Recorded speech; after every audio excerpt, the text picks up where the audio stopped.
bismillahi irrahmani irrahim. asalaamaaleykum wa rahmatullahi wa barakaatu. ñoo ngi mbokk yëpp di leen jéggalu di ñaan suñu borom boo leen jéggal.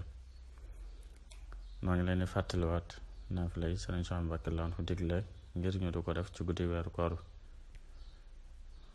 tey nag ñoo ngi toll ci guddik ñaar fukkeel gi ak juróom. ñaar fukkeelu guddi gi ak juróom Sëriñ Suhaybu Mbàkke laan nee na ku ci julli juróom-ñetti rakan bu nekk naaw fatiha qul huwallahu ahad ñeenti yoon bantaa ko juróom-ñetti rakan lay doon kon ñeenti sëlmal lay doon.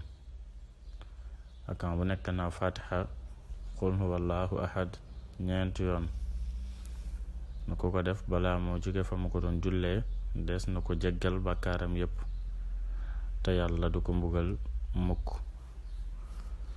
loolu moo nekkoon naafila yi Sëriñ Suhaybu Mbàkke naan digle dañu tollaan ci guddik ñaar fukkeel ak juróom.